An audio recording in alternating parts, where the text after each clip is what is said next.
প্রশ্নের জবাবদিহিতা করে আমার কাছে আবারও 3টি প্রশ্ন রেখে অনেক সুন্দরভাবে আলোচনা করে আমাকে ভাবের সাগরে ডুবিয়ে রাখলেন, সাথে সাথে আপনাদেরকেও ভাবের সাগরে ডুবিয়ে রাখলেন। আমি ভাইজানকে ধন্যবাদ দিয়ে ছোট করতে চাই না। আমার বাবাজি মঞ্চে এসেছেন, তারপরেও কিন্তু কথাটা আমার বলতে হবে। আমার বাবাজি যেন বেয়াদবি না দেন। আমি কাতরে মিনতে কইরা বলতেছি, বাবা যেন বেয়াদবি না নেন। কেন? নব রসে হইল আমাদের এই বাউল গানটা, নবরসে হাসি কান্না এর মধ্যে বইটাই থাকতে হবে। কথার পাশে কথা না থাকলে সেই কথাই কিন্তু মজা লাগে না বাবা। গানের পাশে গান না থাকলে তাতেও মজা লাগে না। প্রশ্নের পাশাপাশি প্রশ্ন না থাকলেও মজা লাগে না। উপমার পাশাপাশি একটা উপমা না থাকলেও ভালো লাগে না। পাগল রে, ও পাগল, তোর ঘরে তো আর একজন পাগল হয়েছে, মা তাইলে ভালো হয়েছে। আমি এতদিন একা ছিলাম, এখন আমরা 2 ভাই হইলাম। ছোট বাজাও।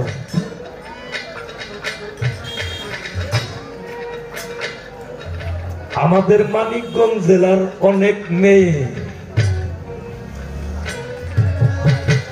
নীলফামারী বর্ডার এলাকায় বিয়ে হয় না, হয়েছে না?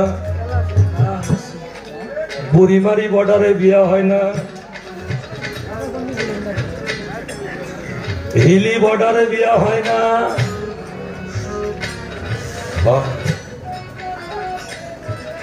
এক হিন্দু ভদ্রলোকের মেয়ে মনে করেন বিয়ে হয়েছে তার ওই হিলি বর্ডারের সীমান্ত এলাকায়। সম্ভ্রান্ত পরিবার,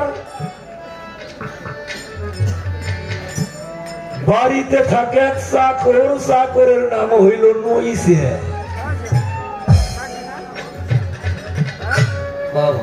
কিন্তু সম্প্রদায় হইল মুসলমান। আর যে মেয়েটার বিয়ে হয়েছে, মেয়েটা হইল সনাতন ধর্মাবলম্বী।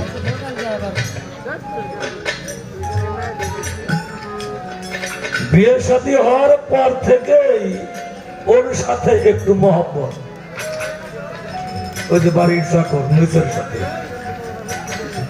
একটু মহব্বত। ও হইল হিন্দুর মেয়ে, ও হইল শাকের ছেলে। মহব্বত হইছে তো হইছে, কিছুদিন পরে মেয়েটার গেছে স্বামী মারা। স্বামী মারা গেলে এখন উপায় কি? তুমি আমারে ভালোবাসো, তাহলে আমার স্বামী তো মারা গেছে। আমাদের ধর্মে তো দ্বিতীয় বিবাহের কোন আইন নেই। এখন আমার উপায় কি? আমার তো পূর্ণ যৌবন, তুমি আমারে গ্রহণ করো। গ্রহণ করছে, দুইজনের মধ্যে একটা মহব্বত হয়ে গেছে। ওই গর্ভে হয়েছে এক ছেলে।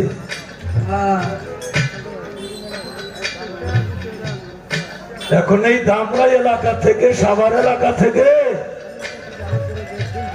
এরা যাইব বৃন্দাবনে। আগে তো হাইটে হাইটে যাওয়া লাগতো, এত আধুনিকতা ছিল না। তো যাইতে যাইতে ওই জায়গায় রাত হয়ে গেছে। তখন একজন কইতেছে, আরে ভাই, আমরা তো চিন্তা করতেছি কি আমাকে এলাকার একটা মেয়ে নাই তাকে বিয়ে হয়েছে, তাহলে আমরা ওই বাড়িতে যাই, খুঁজতে খুঁজতে খুঁজতে খুঁজতে ওই মেয়েটা যে বাড়িতে থাকে ওই বাড়িতেই গেছে। যাওয়ার পরে বাবা একটা মেয়ে যদি তার বাবার দেশের মানুষ দেখে, মেয়েটার অবস্থা কি হয়? আরে আমার কাকা আইছে রে, আমার খুড়ো আইছে রে, হ্যাঁ আমার মাইশা আইছে রে, আমার পিসা আইছে রে, আমার দাদু আইছে রে। ও তো একেবারে সেবা দেওয়ার জন্য পাগল হয়ে গেছে, সেবার আয়োজন করছে, সেবা দিছে, এরা তো ক্ষুধার্ত, খাইছে, হ্যাঁ খাইছে। খাওয়া দাওয়ার পরে যখন রাত্রি একটু গভীর হইছে তখন কইতেছে এইসা ওই মেয়েটা, ও খুইরো, ও মাইসে, মাইসে খুইরো, ও জেঠা, ও পিসা, আমি একটা বিপদে পড়ছি। বিপদ হইল, আমার তো বিয়ে হয়েছিল হিন্দু বাড়িতে, ওইখান থেকে সম্পর্ক হয়েছে একটা মুসলমানের ছেলের সাথে, আমার স্বামীটা মারা গেছে, এখন আমার এই মুসলমানের ছেলের সাথে সম্পর্ক হইয়া ওরে দিয়ে আমার একটা সন্তান হয়েছে, এখন আমি তো এই বাড়িতেই আছি।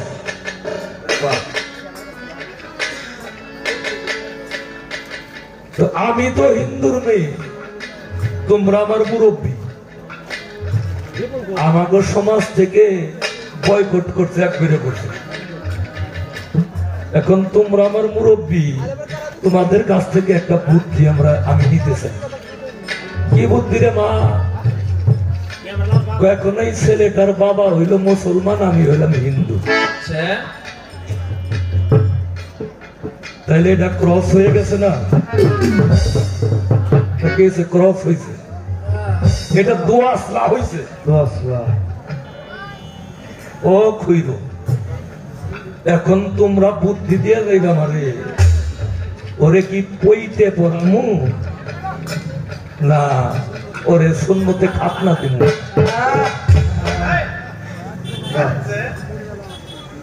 ওরে কোনটা করতে পারি এখন?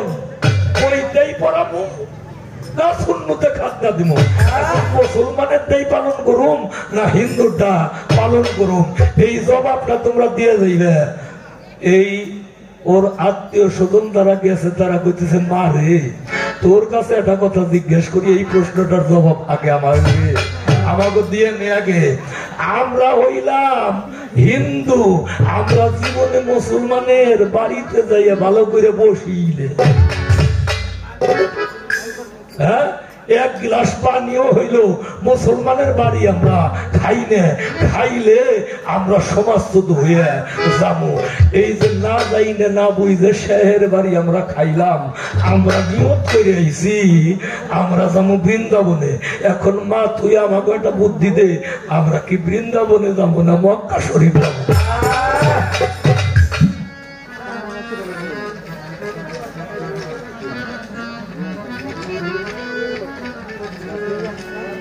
ভাই আপনি যেই কামটা করলেন এখন কোন, আমি ওইটারে কি বাড়ি রাখুন না আপনাকে বাড়ি নিয়ে দিয়ে আসুন?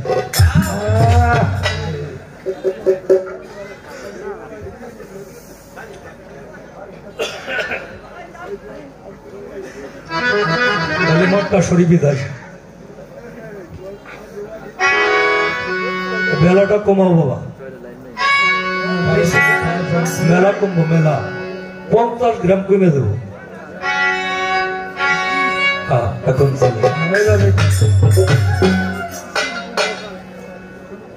মর্দের রাখছে এবার খুব রাখছে কেন? যে গানের থেকে একটা প্রশ্ন করছি, এইটাই হলো বড় রাগ হয়ে আমার কাছে যেইবার ধরছে আইতে ধরছে। আপনার একটু সামনের দিকে আসেন, ভয় করেন না, চিন্তা করেন না, যতই রাগারাগি করুক কোনো সমস্যা নাই, আমি আছি তো, হ্যাঁ আমি আছি, এত চিন্তা করেন না।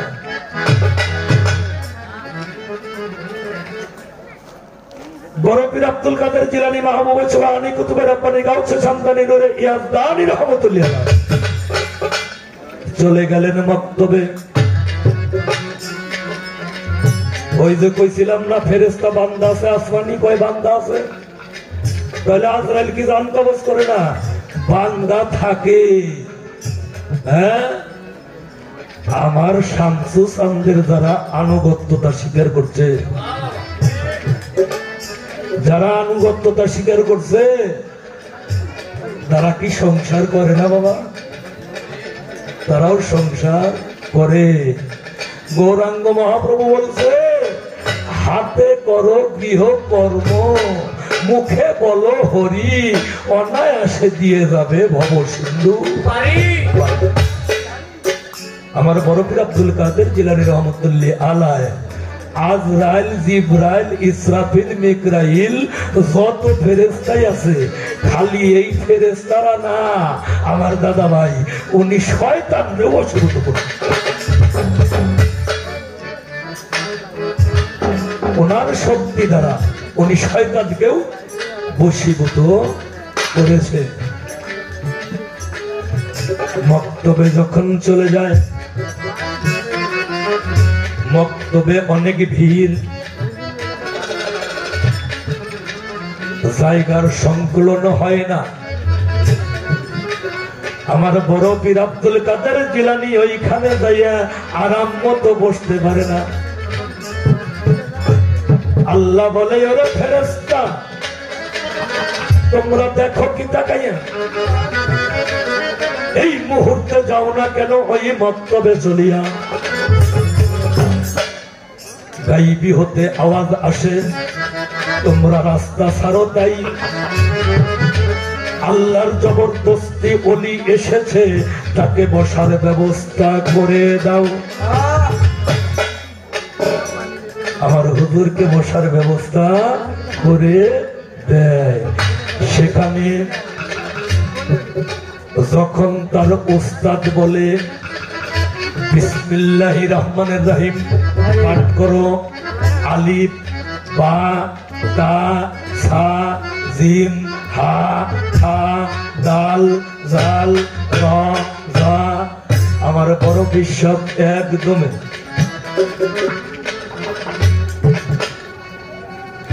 প্রথম সিপারা হইতে, প্রথম রুকু হইতে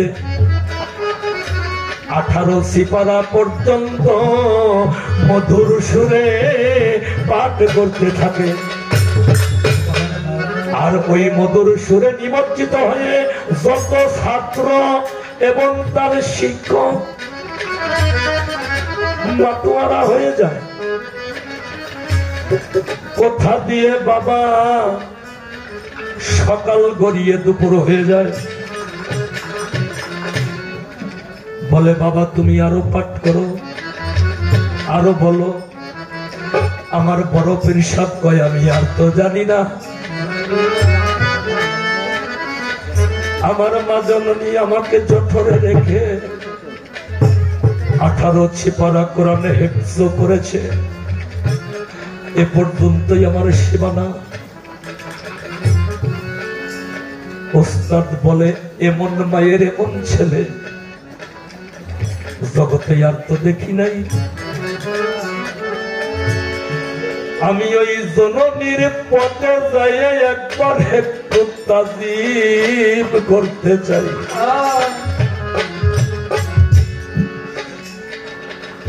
তাকে যদি তাজিম করি এই দুনিয়ায় থাকিয়া, হয়তো আমার আল্লাহ রসুল আমারে নিতে পারে কবুল করিয়া। ওনারা হাতের মধ্যে যে বেদ আছে, এই জন্য তখন খেয়ালও ছিল না, স্মরণ ছিল না।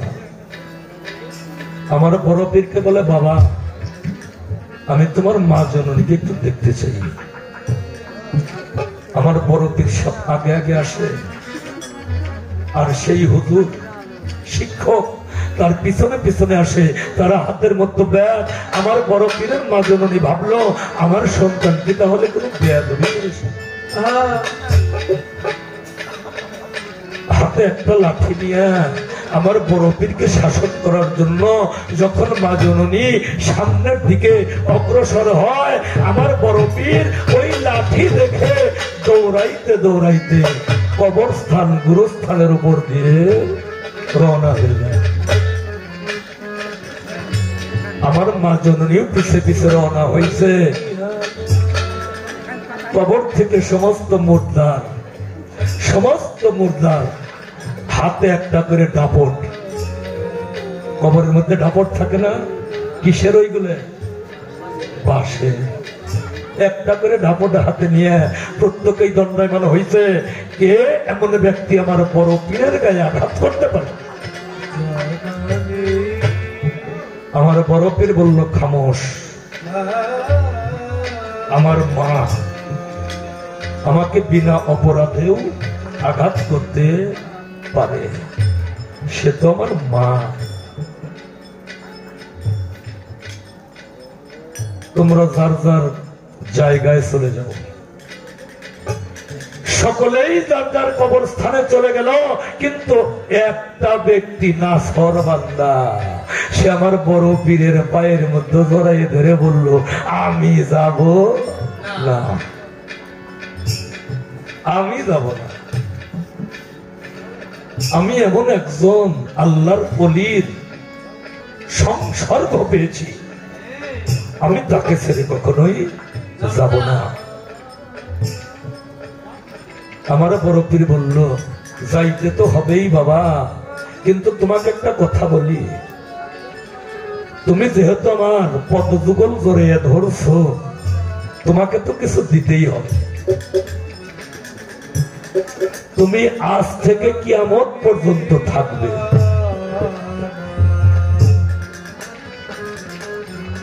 আর যারা রাস্তা ভুল করে, রাত্রেই হোক দিনেই হোক, যারা খোদা প্রেমিক, রসুলের প্রেমিক, আহলে বায়াতের প্রেমিক, পাক পাঞ্জাতনের প্রেমিক, পীর মুর্শিদের মহব্বতের পাগল, তুমি তাদেরকে রাস্তা দেখাইয়ে দেবে। তার নামটা হইল জামালিল্লাহ। জামালিল্লাহ। তুমি কিয়ামত পর্যন্ত থাকবে, কিন্তু একটা দায়িত্ব তোমাকে আমি দিয়ে দেব। সে দায়িত্বটা কি? আমার একটা সালাম, আসসালামু আলাইকুম।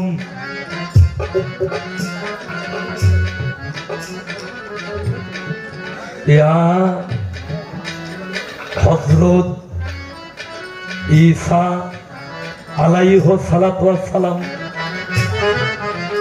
কিয়ামতের আগে কে আসবে?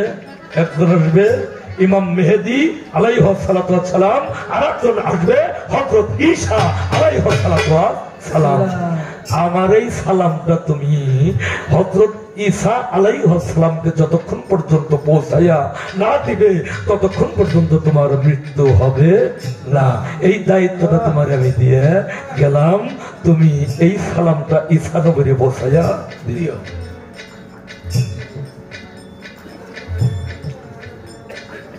আর একটা কর্ম, যেইটা করলে আমার আল্লাহ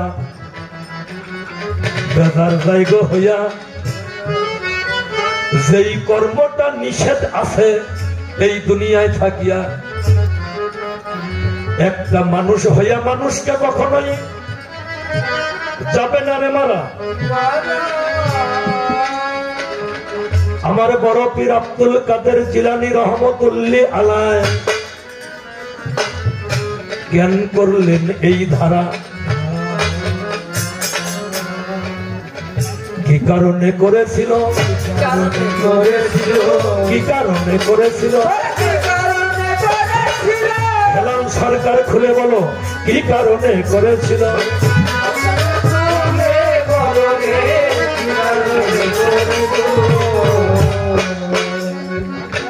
কি বিরক্ত হন বাবা? আপনারা কি বিরক্ত হন? হ্যাঁ, কি কারণে করেছিল? আমার ভেঙ্গে বলতে হয়।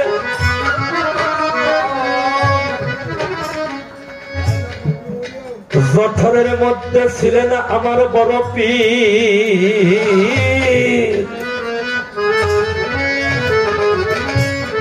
ঘরে একা ছিল মায়ের। জঠরের মধ্যে আমার বড় পীর, মা জননী একা ঘরে রয়। হঠাৎ করে কুচক্রী কুমতলবী একজন ভিক্ষুক এলো ঘরের দরজায়। দরজাতে এসে ভিক্ষুক অভিনয় করিল, আমি কয়েকদিনের অনাহারি, ঘরে কে আসেন আমি ডাকতে যাচ্ছি ভালো, আমি কিছু ভিক্ষা চাই, আমি কিছু ভিক্ষা চাই, অনাহারে দিন কাটাই, আমি কিছু ভিক্ষা চাই।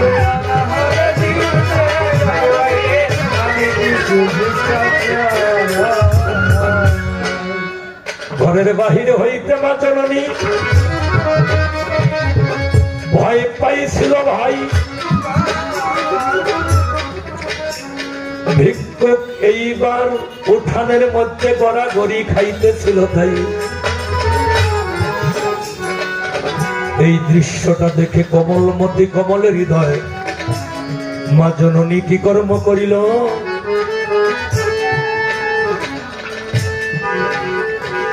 হেজাবে আবৃত হইয়া জননী আমার ভিক্ষা নিয়ে এলো।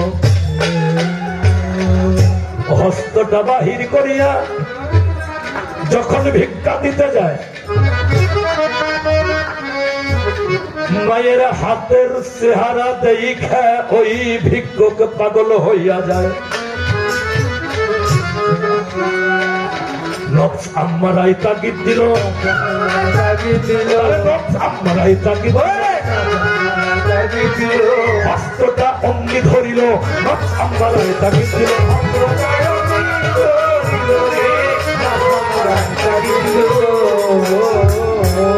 ভিক্ষুকের কাছ থেকে আমার মা জননী গেলেন গো ছুটিয়া, দৌড়াইয়া ঘরের ভিতর মায় আমার যখন যায় চলিয়া। ঘরের এক কোণে বসে বসে জননী আমার সেজদাতে পড়িল, ও গো আমার দয়াল মাবুদ, তুমি আমারে রক্ষা করো ভালো, তুমি বিদে বান্ধব নাই মাওলা, তুমি বিদে বান্ধব নাই, কার ছায়ায় আমি দাঁড়াই, তুমি বিদে আমার বান্ধব নাই।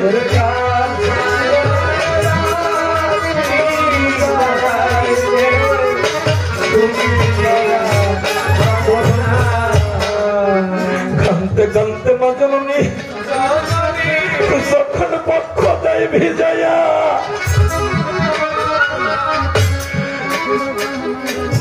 লালসায় বশীভূত হইয়া ওই ভিক্ষুক ঘরের ভিতরে যায় চলিয়া। আমার বড় পীর কি থাকতে পারে, আমার বড় পীর কি থাকতে পারে,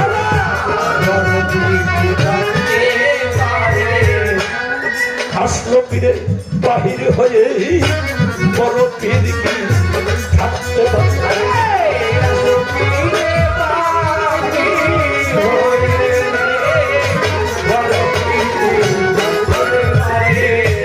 আমি থাকতে যদি আমার মা জননী, আমার মা জননী আজকে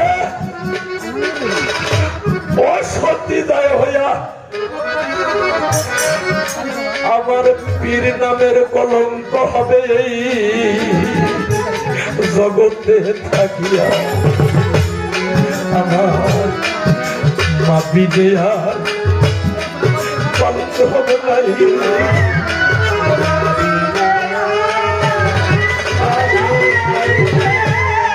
আমার মা বিজয়া বান্ধব নাই।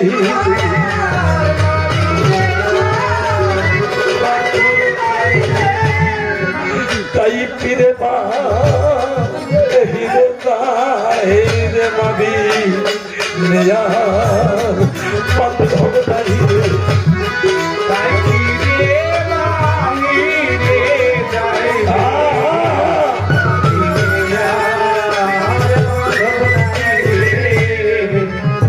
বাহির হয়ে আসলো ফিরে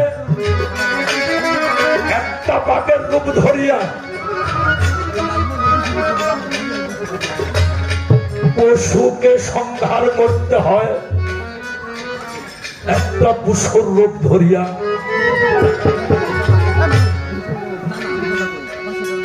একটা পশুকে যদি শায়েস্তা করতে হয়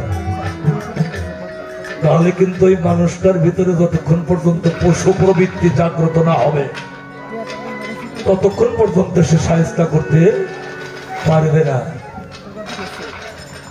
শুধু মাতৃ ইজ্জত রক্ষার্থে আমার বড় পীর রহমতুল্লাহ আলায় সেদিন একটা বাঘের রূপ ধারণ করে সে মায়ের জঠর থেকে বাহির হয়ে ওই ফকিরকে সংহার করেছিল।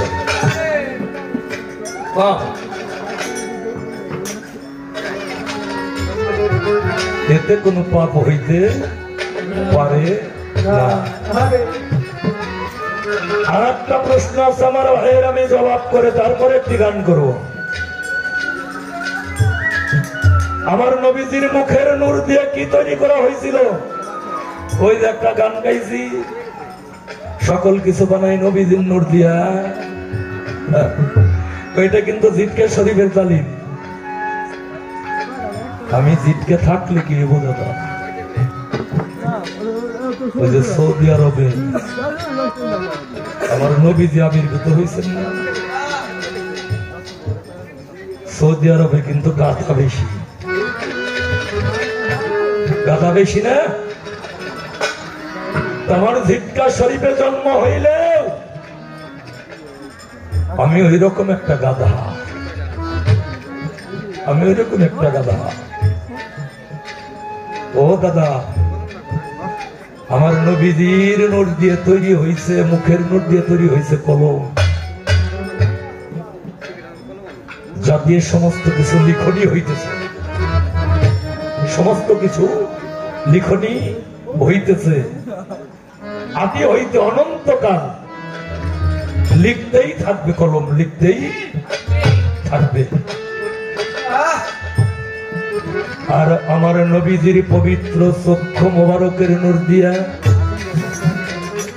যাহা তৈয়ার হইছে ভাই, এখন পর্যন্ত আমরা যারা নবী প্রেমী তারা লা ইলাহা ইল্লাল্লাহ মুহাম্মাদুর রাসূলুল্লাহ সাল্লাল্লাহু সালাতু ওয়া সালাম বলে এই তাজিমটা জানাই। আমার নবীর চোখের নূর দ্বারা,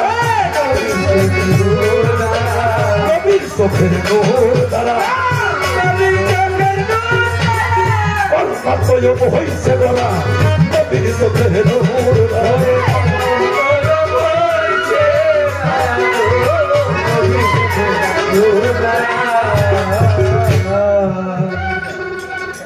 আমরা অনেকেই কিন্তু এই কামটা করি না, অনেকেই কাজটা করি না। এইটা করতে টাকাও লাগবো না, পয়সাও লাগবো না বাবা। কিন্তু আমার হুজুর পাক বলেছেন, যারা আমার নামের সাথে শোনার সাথে সাথে আমাকে তাজিম করবে, 3 বার চোখে 3 বার ঠোঁটে এইভাবে চুম্বন করবে, আমাকে সম্মান করবে, তাজিম করবে, আমি কাল হাসরের দিন বেছে বেছে দেখে দেখে তাদেরকে জান্নাতের ফয়সালা দেব। বলেন সুবহানাল্লাহ। আপনাদেরকে অনুরোধ করে বলে এই কাজটা করেন, এটা করলে টাকা পয়সা লাগবে না বাবা, এটা করলে টাকা পয়সা প্রয়োজন হবে না। এখন একটা গান করি, তারপরে পরিবেশ বুঝ দেবার কাছে প্রশ্ন করুন।